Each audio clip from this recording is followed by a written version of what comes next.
여러분 안녕하세요. 벌써 세 번째 영상으로 찾아뵙네요. 저는 쪼니를 도와 매주 뉴스레터를 발행하고 있는 에디터 쪼림입니다. 오늘도 뉴스레터에서 지난달 가장 인기가 많았던 콘텐츠들을 소개해드릴게요. 오늘은 한우력 테스트, 소의 5가지 감각, 소를 잘 다루기 위한 꿀팁까지 알차게 준비했으니까 영상 마지막까지 놓치지 마세요.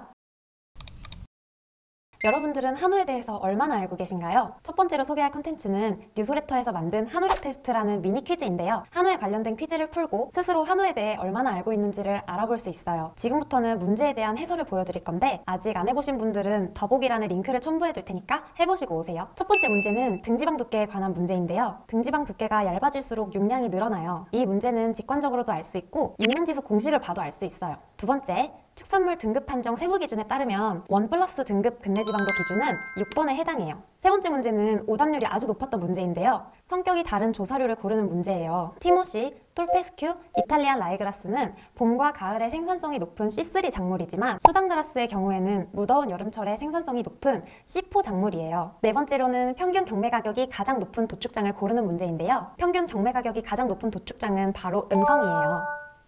도축장별 경매 가격은 어떻게 알 수 있나요? 축산물 품질평가원 축산유통정보에서 기간별 경락가격을 조회하면 전국 15개의 도축장의 성별, 등급별 경매가격 정보를 실시간으로 볼 수 있어요. 심지어 2+ 등급의 경우 7, 8, 9번 근내지방도에 따른 세부 경락가격까지 상세하게 나와 있어요. 다섯 번째 문제, 쪼니가 면밀히 분석해보니까 같은 해라면 일반적으로 설날보다 추석이 더 지육가격 평균이 높았다고 해요. 축산유통정보에서 축종별 가격을 조회하면 하루 단위로 가축시장 경매가격, 도매가격, 소비자 가격까지 조회할 수 있어요. 여섯 번째 문제는 거새우를 가장 많이 출하하는 지역에 관한 문제인데요. 지난 5년간 가장 많은 거새우를 출하한 동네는 바로 안동시였어요. 안동에서 거새우가 가장 많이 출하된다는데 어떻게 알 수 있나요? 축평원에서 지난해 발간한 한우 품질 이력 인사이트 레포트를 보면 알 수 있어요. 이 레포트는 2016년부터 2020년까지 5년간 축적된 한우 데이터들을 쉽고 재미있게 풀이한 레포트예요. 레포트 링크도 더보기란에 적어둘게요. 7번째, 8번째 문제는 묶어서 말씀드릴게요. 먼저 한우 보증 시즌소는 보통 6개월을 주기로 2월과 8월에 1년에 총 2번 선발해요. 그리고 아주 유명한 시즌소인 KPN 1416의 가게는 농협경제지주 한우계량사업소에서 확인하실 수 있어요. 9번째, 한우 좀 키워보신 분들은 다 아실 사이트일 것 같아요. 위에서부터 순서대로 한우계량사업소, 한국종축계량협회, 축산물품질평가원, 축산유통정보 홈페이지예요. 마지막은 한국교육학술정보원 홈페이지를 함정으로 넣어봤어요. 마지막 문제는 뉴스레터에 관한 문제인데요. 뉴스레터는 매주 목요일마다 발행하고 있어요. 매주 재미있고 알찬 정보들이 많으니까 이 좋은 뉴스레터 혼자만 보지 마시고 주변 사람들한테도 많이 추천해주세요. 소도 사람과 같이 오감을 가지고 있는데요. 이 5가지 감각에 대해서 말씀드릴게요. 소의 감각 중에 뭐가 가장 많이 쓰일까요?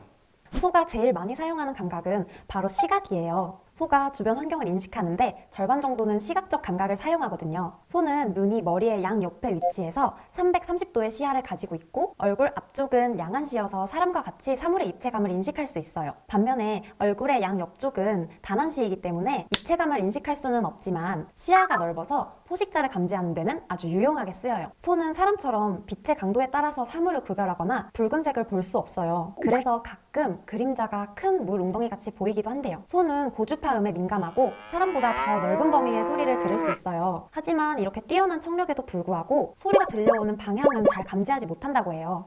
소들이 특히 싫어하는 소리도 있을까요? 소는 휘파람과 같은 높은 소리나 금속이 부딪히는 소리, 갑자기 나는 소리에 불편함을 느낄 수 있으니까 조심해주세요. 후각도 매우 뛰어나요. 냄새로 지금 앞에 있는 풀이 먹을 수 있는 풀인지를 구별하고 수 킬로미터 밖에서 나는 악취도 맡을 수 있을 정도라고 해요. 미각은 사람처럼 단맛, 짠맛, 쓴맛, 신맛 4가지를 감지할 수 있어요. 사람도 혀의 맛을 느끼는 부분들이 정해져 있다고 하잖아요. 소들도 그렇지만 사람과는 그 위치와 맛을 느끼는 정도가 달라요. 사람보다 미뢰가 2~3배는 더 많아서 맛을 더 풍부하게 느낄 수 있어요. 5번째로 촉각인데요. 온도 수용체로 온도를 감지하고 기계 수용체로 압력을 감지하고 목구멍이나 비강을 통과하는 공기로 상대 습도와 풍속까지도 알 수 있다고 해요. 촉각을 사용해서 스스로 행동을 조절하기도 하는데요. 예를 들어 더울 때 그늘과 같이 온도가 낮은 곳을 찾아가거나 기온이 올라가면 호흡수가 늘어나고 대사열을 줄이기 위해 사료 섭취를 줄이거나 하면서요.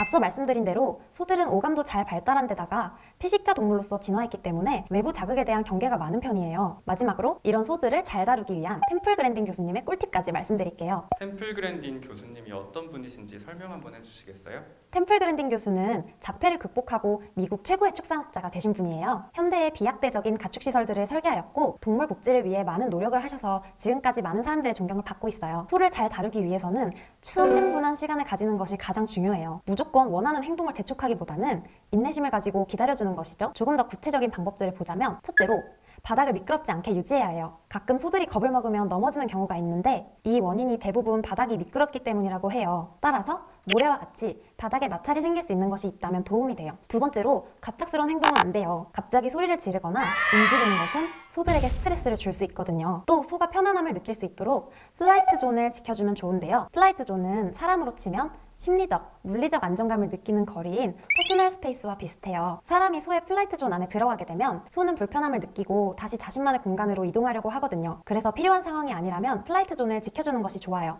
플라이트 존이 필요한 상황은 어떤 때일까요? 소를 원하는 곳으로 이동시키고 싶을 때는 플라이트 존을 이용할 수도 있어요. 소의 시야 안쪽에서 플라이트 존에 넘어가면 소들은 플라이트 존을 다시 생성하기 위해 이동하게 되거든요. 마지막으로 소들은 시각적 요소들에 매우 예민해요. 가림막이 있으면 외부 공간에 대한 시야가 어느 정도 차단되기 때문에 가림막을 설치하는 것도 소의 두려움을 줄이는 데 도움을 줄 수 있어요. 이 밖에도 소를 만지고 싶다면 토닥토닥 두들기기보다는 쓰담쓰담 하는 것이 더 좋다고 해요. 또 소들은 개와 같이 보상을 통해 행동 강화도 가능하고요.